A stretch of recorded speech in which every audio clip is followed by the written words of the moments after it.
Pagi, Bu. Pagi, Pagi, Bu. Bu. Pagi, Bu. Pagi. Sehat ya semuanya ya.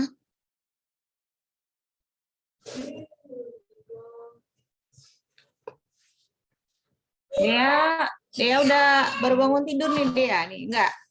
Enggak, Bu. Baru pakai jilbab ya, baru ngerapin jilbab ya.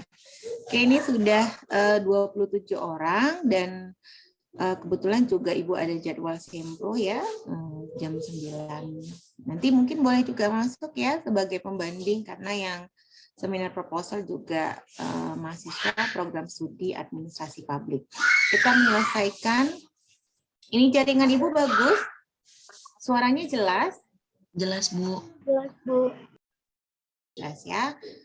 Baik, mungkin langsung saja ya kita mulai perkuliahan kita pada pagi hari ini ya untuk bisa menyelesaikan bab 3. Ya, untuk berikutnya nanti tugas di minggu depan sudah bisa mengirim satu proposal penelitian dengan menggunakan metode kualitatif. Baik, Akbar Ibu sudah dijadikan host ya. Sudah bisa share PPT, Bu. Oke. Baik nih Ibu, tanyakan dulu materi yang Ibu kirim di WhatsApp. Yang lainnya boleh dibuka ya kameranya, Anggun, Mulia, Novia, Abram, Baby, Sri Devi, dan yang lainnya ya boleh dibuka kameranya ya. Biar lebih aktif lagi ya perkuliahannya. Oke, sebentar ya.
Lambat nih punya Ibu.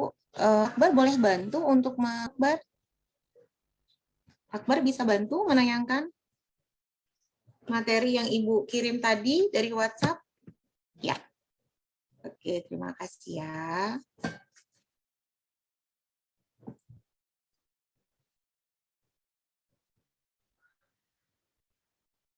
Sini.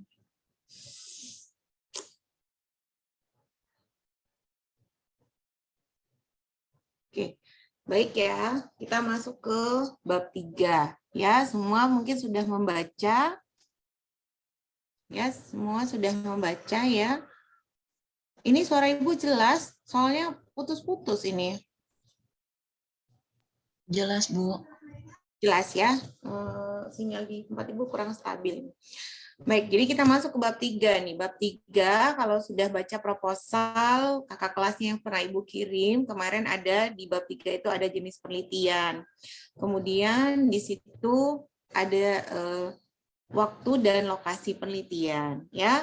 Kemudian ada teknik pengumpulan data, ada informan penelitian, ada analisa data. Jadi kita akan melengkapi ya beberapa hal yang menjadi pendukung penelitian ini adalah sah menjadi penelitian ilmiah. Yang pertama adalah jenis penelitian. Jadi jenis penelitian kualitatif itu ada beberapa tergantung penelitian apa yang mau kita ambil, kan begitu ya. Jadi kalau kita lihat adalah penelitian merupakan suatu pendekatan ilmiah ya, di mana penelitian itu harus mengkaji satu masalah atau fenomena yang akan diteliti. Begitu ya, seperti penjelasan di minggu-minggu yang lalu. Nah, jenis penelitian kualitatif ini adalah merupakan salah satu metode penelitian yang kerap tanpa menggunakan perhitungan. Jadi seperti kita tahu penelitian kualitatif sifatnya adalah penemuan. Ya, jadi sifatnya penemuan, kemudian menarasikan, mendeskripsikan apa yang didapat yang ada di lapangan, sehingga tidak menggunakan data-data angka-angka. Jadi tidak menggunakan angka-angka, berbeda dengan sifatnya metode kuantitatif ya, pengujian. Jadi lebih kepada mempresentasekan argumen yang sudah didapat dalam pada penelitian, pada saat penelitian, di lokasi penelitian itu dalam bentuk kata-kata dan kalimat. Nah, oke ya, jadi jenis penelitian kualitatif ini merupakan salah satu metode penelitian yang kerap digunakan untuk menggunakan perhitungan. Kita lihat ini, penelitian kita ini penelitiannya seperti apa? Apakah penelitian yang arahnya ke sosiologi, antropologi? Oh, jenis penelitiannya menggunakan misalnya etnografi, jenis penelitian etnografi. Kita lihat nih ya, ada beberapa jenis penelitian kualitatif. Oke, silakan next. Nah, yang pertama adalah penelitian dasar. Ya, jadi penelitian dasar ini atau juga disebut dengan basic research, ini adalah penelitian untuk mengetahui ya satu jawaban, tetapi dalam penelitian ini dibuktikan dalam bentuk riset, tapi tidak memperhatikan manfaat daripada masyarakat. Jadi penelitian dasar, penelitian yang baru, tetapi tidak ada manfaatnya.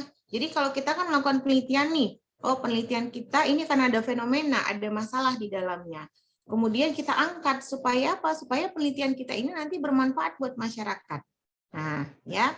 Jadi penelitian dasar ini adalah penelitian yang tidak memikirkan ujung praktis. Jadi tidak melihat apakah bermanfaat atau tidak. Ya, jadi kalau penelitian proposal skripsi ini kita tidak disebut dengan jenis penelitian dasar. Oke, berikutnya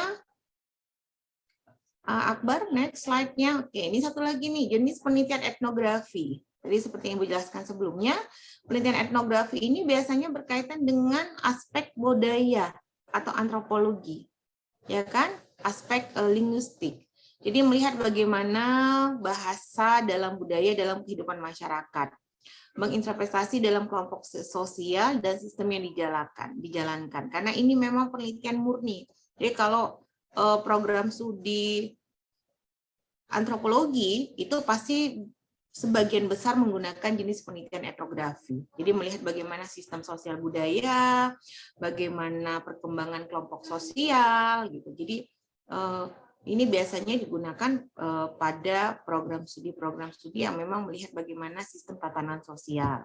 Ya, oke. Untuk berikutnya, next. Nah, kemudian ada jenis penelitian terapan. Nah, jenis penelitian terapan ini adalah jenis penelitian kualitatif yang bukan menghasilkan satu ilmu baru, tapi lebih kepada condong kepada aplikasi baru. Nah, contohnya misalnya begini. Ya, Ibu melakukan penelitian nih, disertasi nih sekarang ya, melihat bagaimana implementasi peraturan tentang penanggulangan kemiskinan yang ada di Kota Medan. Itu Bu disebut dengan penelitian dasar nggak? Tidak, tapi disebut juga dengan disebut dengan penelitian terapan. Karena penelitian yang akan diteliti kemudian nantinya akan memunculkan satu aplikasi baru, satu hal yang baru yang bisa berguna bagi masyarakat umum. Jadi setelah diteliti ternyata implementasi dalam penanggulangan kemiskinan di Kota Medan ini tidak berjalan dengan baik. Nah, gitu. Jadi kemudian Ibu merekomendasi satu model terbaru ya berdasarkan dari grand teori yang ada, kemudian dimodifikasi itu bisa bermanfaat nantinya untuk pengguna kebijakan, ya, stakeholder atau implementator bisa melaksanakan peraturan itu dengan baik sehingga tercapailah pengurangan jumlah kemiskinan yang ada di Kota Medan. Nah, itu dia disebut juga sama dengan penelitian terapan, ya. Kemudian berikutnya, nah, jenis penelitian studi kasus. Jadi jenis penelitian studi kasus ini di kualitatif adalah penelitian yang berdasarkan atas kejadian yang sudah terjadi. Di kejadian yang sudah terjadi, kemudian diteliti kembali, ya kan, dengan waktu yang cukup lama. Nah, jadi penelitian ini secara kasarnya digunakan untuk mengamati latar belakang, keadaan dan interaksi terjadi. Lebih kepada melihat bagaimana proses suatu hal itu terjadi. Nah, kasus masalah yang terjadi kita akan teliti dari awal, latar belakangnya bagaimana, keadaannya bagaimana, interaksi yang terjadi. Nah, itu dia jenis penelitian studi kasus. Oke, kemudian jenis penelitian historis. Nah, jenis penelitian historis ini adalah penelitian yang dimana melihat bagaimana catatan sejarah, artefak, laporan verbal, dan saksi yang dapat dipertanggungjawabkan. Jadi kalau mau melihat bagaimana terjadinya bisa ada Candi Borobudur misalnya, kemudian ada piramida di Mesir. Nah, itu bisa juga dikatakan dengan jenis penelitian historis. Ya. Kemudian ada lagi beberapa jenis penelitian. Oke, berikutnya. Nah, jenis penelitian eksplorasi. Jadi jenis penelitian eksplorasi ini contohnya bisa kita lihat ini. Sebuah penelitian dengan hasil sebuah profil atau kriteria pemimpin yang efektif dalam manajemen sekolah. Bisa juga ya berupa penelitian mengenai metode atau prosedur baru untuk belajar bahasa Inggris yang menyenangkan untuk peserta didik. Jadi mengeksplor ada satu metode baru, kemudian bagaimana penerapannya di satu lembaga misalnya, itu bisa juga dikatakan sebagai jenis penelitian eksplorasi. Oke, berikutnya. Nah, jenis penelitian deskriptif. Jenis penelitian deskriptif inilah yang sering dipakai oleh mahasiswa strata S1. Jadi, jenis penelitian deskriptif ini penelitian yang termasuk yang sangat sederhana, ya, kemudian tetapi hasilnya kita bisa menemukan rumusan masalah yang akan kita bawa. Nah, jadi jenis penelitian kualitatif ini berjenis deskripsi adalah jenis penelitian yang bertujuan untuk mendeskripsikan atau menggambarkan suatu masalah. Jadi dia kemarin penelitiannya tentang apa dia? Implementasi beasiswa ya? Iya, Bu.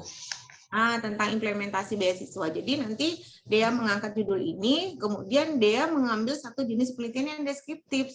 Dia menggambarkan nanti bagaimana sih sebenarnya proses implementasi dari mulai sumber daya, posisinya, struktur birokrasinya, ya kan? Bagaimana hubungan antara implementator dan yang dituju. Nah, itu bisa dideskripsikan secara mendalam sehingga kita bisa temukan bagaimana sih sebenarnya proses implementasi. Jadi bisa juga menggunakan jenis penelitian deskriptif. Nah, ini sering banyak dan hampir semua digunakan pada penyusunan skripsi. Ya. Oke. Berikutnya. Nah, ada namanya jenis penelitian verifikasi. Jadi jenis penelitian ini menguji kebenaran ilmu-ilmu di dalam bidang pendidikan yang sudah ada, seperti konsep, prinsip, prosedur, dalil, maupun praktek pendidikan. Jadi teori yang sudah ada, kemudian diujikan kembali apakah teori ini memang sudah layak masih digunakan, atau mungkin kemudian ada kebaruan, itu juga merupakan salah satu bentuk dari jenis penelitian verifikasi.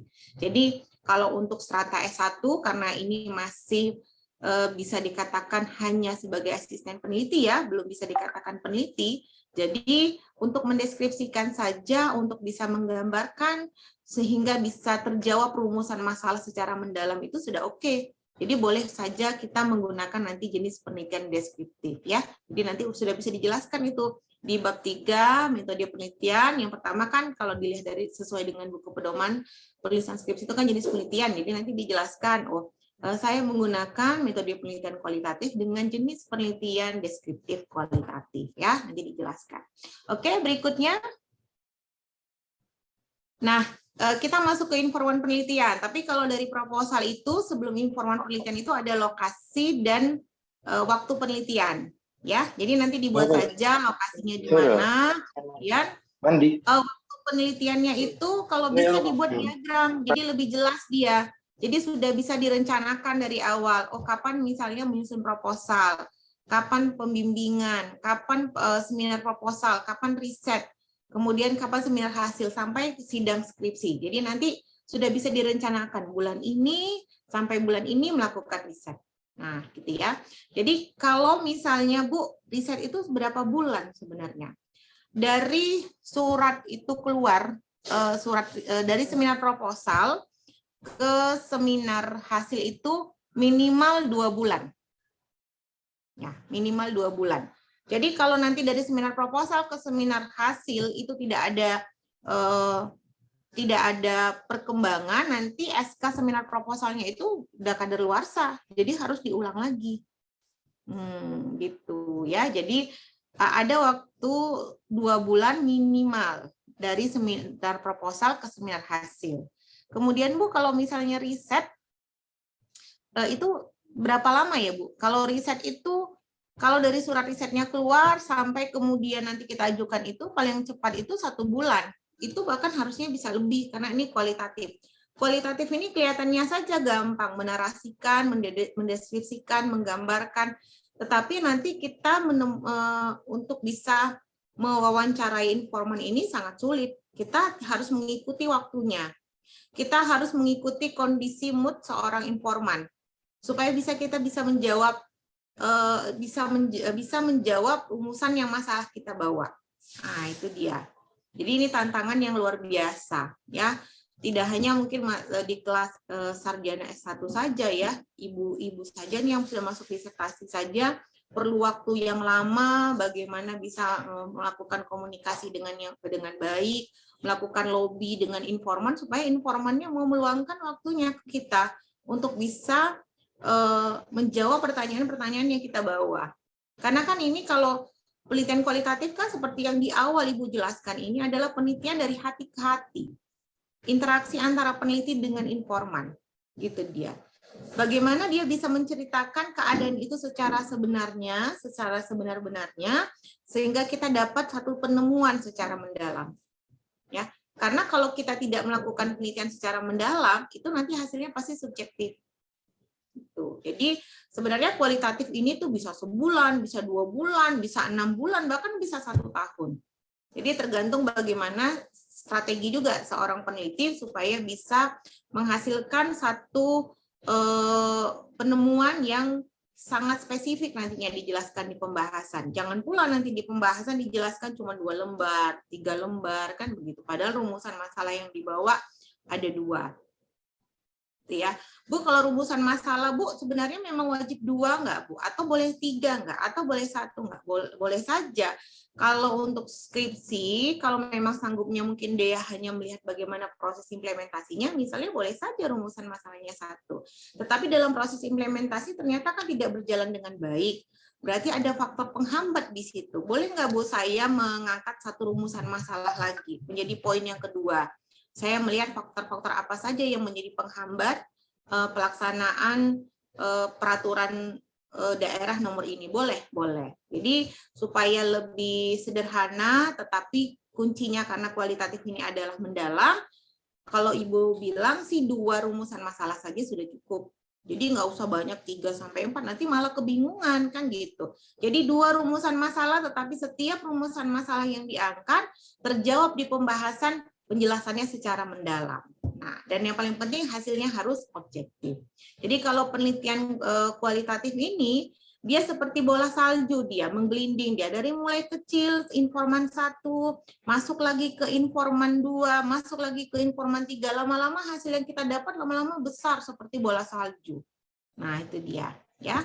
Nah, kita masuk nih informan penelitian. Kalau dalam kuantitatif sudah belajar ya, ini karena bersamaan di semester ini ada kuantitatif, ada kualitatif ya. Kalau dalam kuantitatif ada kata populasi. Kalau populasinya besar, kemudian kita ambil satu kelompok yang mewakili populasi, namanya sampel. Kan begitu. Nah, dalam metode kualitatif itu nggak ada kata yang namanya populasi. Nah, gitu ya. Jadi dalam kualitatif ini untuk kita bisa mendapatkan informasi secara mendalam, jadi kata kuncinya ini memang mendalam. Jadi penelitian ini tidak mengenal kata populasi, tetapi kata informan namanya. Ya. Nah, informan penelitian adalah narasumber yang merujuk pada seseorang yang paham dan terkait dengan objek penelitian, serta mampu memberikan penjabaran tentang topik penelitian diangkat. Jadi informan ini adalah orang yang paling paham, orang yang paling tahu nantinya masalah yang terjadi ada di lokasi penelitian. Orang yang paling bertanggung jawab dalam proses yang mau kita lihat, misalnya implementasi. Dia penelitiannya ini yang peraturan daerah yang memberikan beasiswa ini di dinas pendidikannya ya? Enggak, Bu. Itu Pemprov, Bu. Gubernur. Pemprovnya itu OPD mana yang diberikan tanggung jawab dia? Maksudnya gimana, Bu? Misalnya gini, kalau misalnya peraturan daerah tentang, misalnya implementasi program bantuan langsung tunai misalnya di Kota Medan. Oh, kita telitinya gimana nih misalnya? Kalau nggak ada studi kasusnya, kita teliti berarti yang bertanggung jawab di dinas sosial, gitu. Kalau beasiswa, ada beasiswa nih, beasiswa yang diberikan dari pemerintah Kota Medan, ya, beasiswa anak SD, SMP, itu ada. Nah, siapa yang melaksanakan peraturan itu yang bertanggung jawab OPD-nya? Dinas Pendidikan Kota Medan. Nah, kalau beasiswanya Dea siapa yang melaksanakan? Ini dari pemerintah provinsi kan, Bu? Ini program beasiswa ini program biaya tidak terduga, Bu. Jadi itu tuh karena keadaan pandemi seperti ini, terus banyak anak rantau juga. Jadi itulah makanya diadakan program itu. Jadi itu tidak terduga, Bu, bukan direncanakan. Ya, tidak terduga kan, tapi kalau Ibu bilang itu bukan kata tidak terduga, itu sebenarnya kesigapan dari pemerintah daerah untuk melihat masalah pada masa pandemi kan begitu ya, tidak hanya masalah ekonomi saja, tetapi mungkin masalah dalam bidang pendidikan, mungkin anak-anak yang merantau, kemudian bisa jadi keluarganya mengalami masalah ekonomi pada masa pandemi, kemudian diberikan bantuan. Itu salah satu bentuk kesigapan tanggung jawab pemerintah sebenarnya, memberikan kondisi yang layak buat masyarakat. Jadi berarti pemerintah provinsinya. Nah, pemerintah provinsi ini kan masing-masing punya ada tugas ya, baik itu sosial, bidang hukum, ekonomi, budaya, pendidikan. Nah, yang mengurus beasiswa ini dia bekerja sama, dia kemana? Kalau cerita tentang pemerintah provinsi kan nggak mungkin misalnya kita mengurusnya langsung ke gubernur. Mungkin kan gubernur itu misalnya melimpahkan, oh ke dinas ini nih yang sebagai implementatornya di pelaksana beasiswanya. Ini kemana dia? Nggak ada, Bu. Dia kayak gini, Bu, kan itu kan dikasih surat edaran kan, dikasih pertamanya kami dikasih tahu kalau ada program beasiswa. Itu informasinya langsung dari gubernurnya. Terus untuk yang kami mahasiswa rantau, kami dikasih kayak format gitu, Bu. Terus cara memastikan kami mahasiswa rantau atau enggak, dari scan foto KTP sama KTM. Dari situ baru dari pemerintahnya ngecek, terus langsung ke pusat, langsung ke Jakarta gitu, Bu. Oh ya, biasanya mungkin nanti dia harus lebih mendalam lagi ya, mencari tahu sebenarnya tupoksinya itu ke dinas mana misalnya. Apakah mungkin langsung ke Bapeda, ataukah ada dinas, kan pasti ada OPD yang mengurusi tentang beasiswa kan gitu ya. Misalnya kalau kita meneliti tentang bagaimana implementasi program sembako di desa, misalnya di desa Muara. Nah, itu siapa, Bu, yang kita wawancara informannya? Yang paling tahu, yang paling bertanggung jawab, yang paling paham untuk bisa menjawab rumusan masalah yang kita teliti. Itu berarti kepala desanya, kan begitu ya. Jadi untuk menentukan informan ini dia harus tepat. Karena kalau misalnya salah, nanti yang diwawancarai tidak pas orangnya, tidak terjawab rumusan masalah kita. Dan hasilnya adalah subjektif. Nah, seperti yang Ibu sampaikan sebelumnya, kan dia sudah persentase tuh. Sudah oke judulnya, latar belakangnya sudah mulai baik. Nah, hati-hati untuk memilih informannya dia ya. Karena coba dicari tahu lagi, kira-kira yang melaksanakan secara teknis, ya, bantuan itu siapa? Nah, itu dia harus paham supaya tepat informannya, ya. Jadi tidak ada Kalau kapok. dari Google yang dia dapatkan itu dari Badan Penghubung Kalimantan Barat, Bu. Itu maksudnya Itu apa, Bu? mungkin badan Penghubung. penghubung. Di Kalimantan itu ada badan penghubung namanya. Iya, di sini untuk mendapatkan beasiswa tersebut, mahasiswa asal Kalimantan Barat bisa langsung berhubungan dengan Badan Penghubung Kalimantan Barat.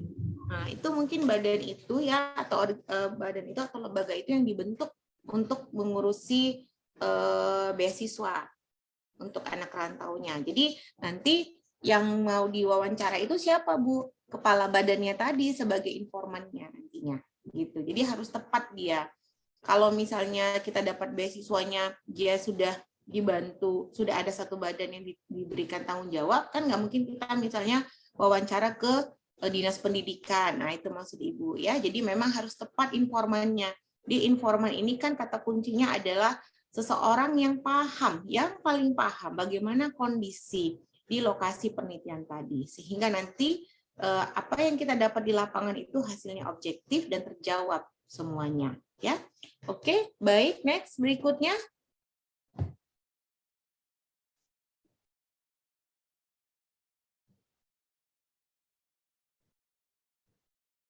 Ya, oke. Nah, jadi informan penelitian ini ada 3 dia. Ada namanya informan kunci, ada namanya informan utama, ada namanya informan tambahan. Ya, apa yang dimaksud dengan informan kunci?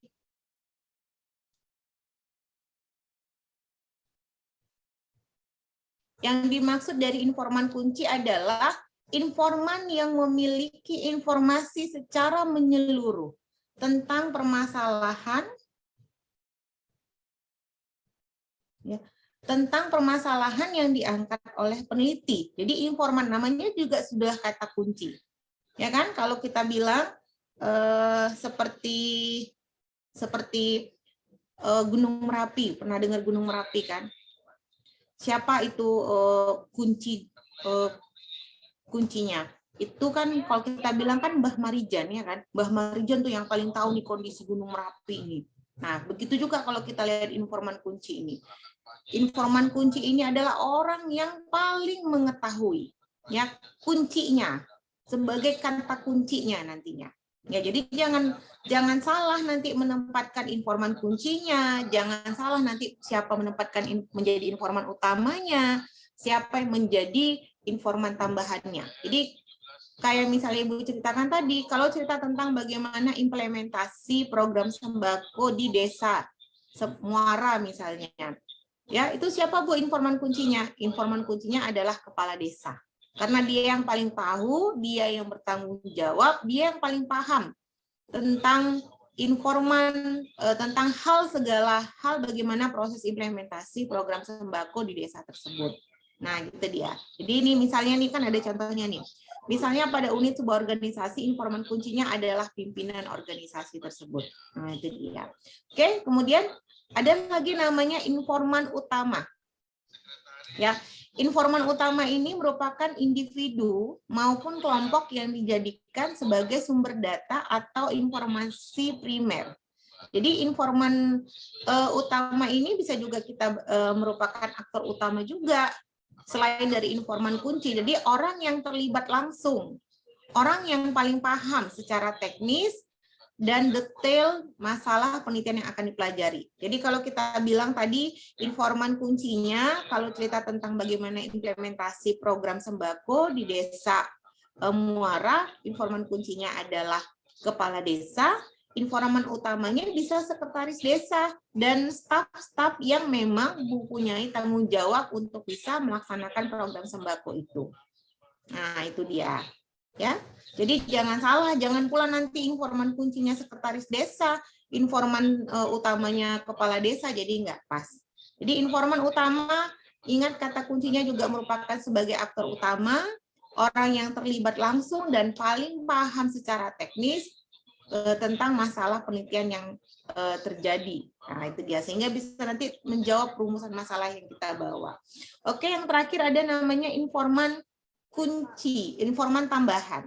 Ya, jadi informan tambahan ini merupakan individu atau beberapa orang atau kelompok yang mendukung data utama terkait dalam masalah penelitian. Ya, jadi kalau kita lihat di sini adalah informan tambahan ini memberikan informasi yang tidak diberikan oleh informan utama atau informan kunci. Nah, kita kaitkan lagi tadi. Kita lihat bagaimana implementasi program sembako di Desa Muara tadi. Oh, informan kuncinya kepala desa. Informan utamanya sekretaris desa dan staf desa yang memang sebagai implementator secara teknis dalam implementasi program sembako. Siapa informan tambahannya di sini? Oke, siapa yang mau kasih pendapat? Siapa informan tambahannya? Informan kuncinya tadi kepala desa. Informan utamanya tadi sekretaris desa dan staf desa. Jadi informan tambahan ini kata kuncinya orang yang juga paham, yang juga bagian yang terlibat dalam satu masalah, tetapi kadang-kadang beda informasinya dengan informan utama dan informan kunci. Nah, boleh siapa yang kasih pendapat? Kira-kira siapa yang menjadi informan tambahan? Masyarakat bisa, Bu. Iya, betul, Elika. Jadi masyarakatlah yang menjadi informan tambahan. Nah, kalau kita cerita tadi implementasi program sembako, Bu, masyarakatnya kategorinya seperti apa? Masyarakat yang mendapatkan atau menjadi penerima manfaat program sembako. Kan kadang-kadang kalau informan kunci, oh implementasinya sudah berjalan dengan baik, kami sudah memberikan sesuai dengan data yang didapat misalnya dari dinas sosial misalnya, kan begitu ya. Ternyata waktu kita wawancara sama masyarakat banyak yang nggak dapat, kelompok miskin baru atau kelompok yang memang kondisinya sangat miskin malah nggak dapat.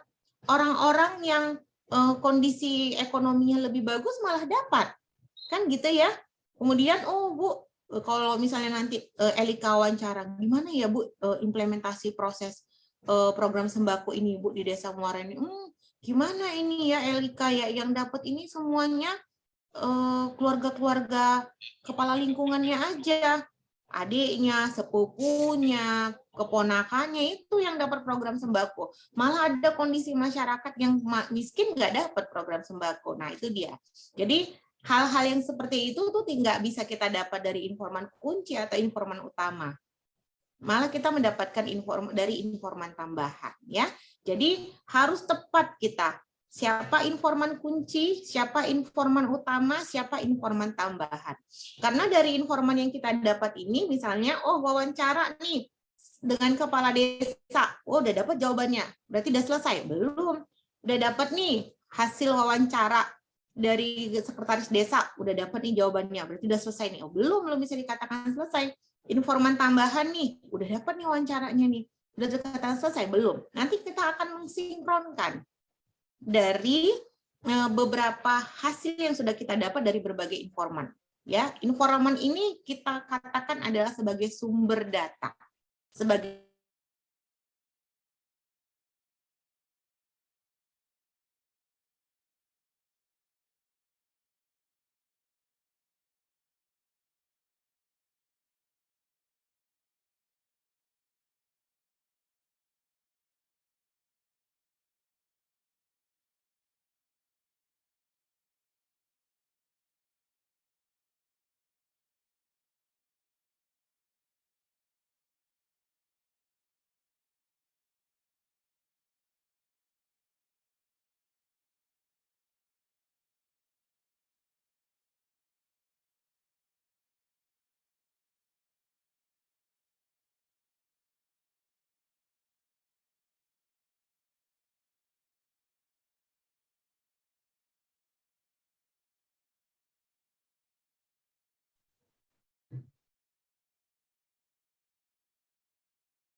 Oke ya, ini sinyal ibu nih kayaknya bermasalah ini.